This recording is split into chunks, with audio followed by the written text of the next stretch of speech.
Hello friends, क्या आपको कभी रिसेंटली कुछ समय के लिए प्लास्टर दिया गया था और आपको अब कुछ तकलीफ़ों का सामना करना पड़ रहा है और आपको लग रहा है कि क्या ये प्लास्टर सही हुआ है कि नहीं हुआ, या प्लास्टर के बाद ये प्रॉब्लम्स क्यों आ रही हैं?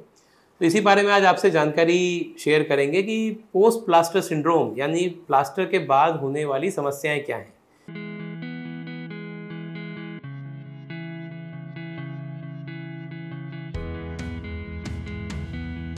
नमस्कार मित्रों, मैं doctor Dilip Mehta, senior consultant Shelby hospital and director 360 degree knee clinic.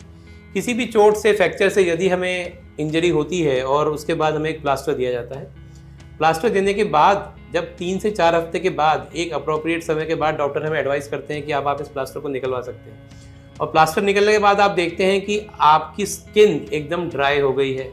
आपका अपना हाथ और अपना लिम्ब, चाहे वो अपर लिम्ब हो चाहे लोअर लिम्ब हो, थोड़ा पतला दिखाई देता है और आपको लगता है कि ये क्या मेरी ब्लड सप्लाई खत्म हो गई है।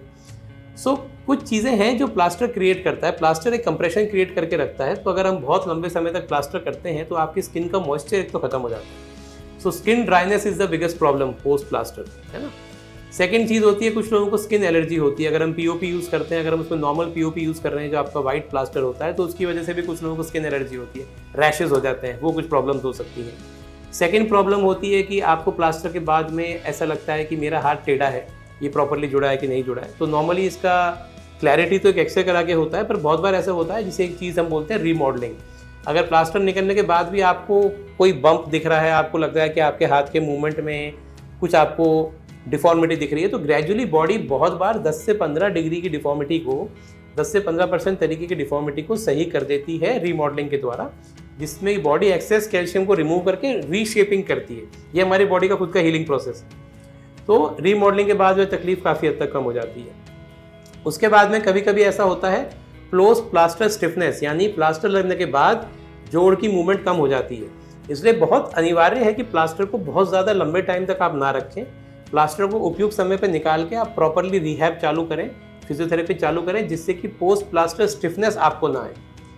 उसके बाद कुछ जगहों पे आपको प्रॉब्लम देखने में मिलता है प्लास्टर की वजह से कि आप जब प्लास्टर के बाद चलना शुरू करते हैं तो आप प्रॉपर वेट नहीं डाल पाते।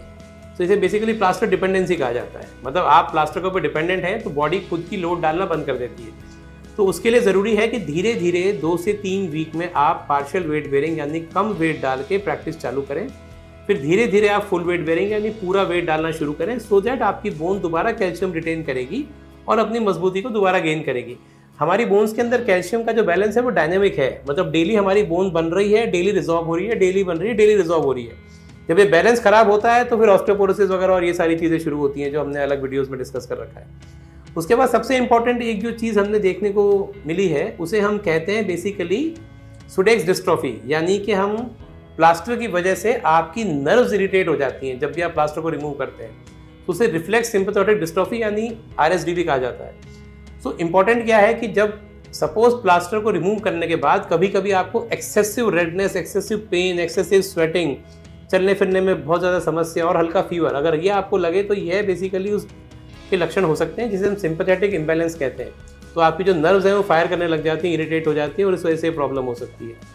ये बेसिक जानकारियाँ हैं। अधिक डिटेल जानकारी के लिए आप अपने डॉक्टर से मिल सकते हैं, कंसल्टेंट से सलाह ले सकते हैं और इन छोटी छोटी चीज़ों का इलाज बहुत आसानी से संभव है।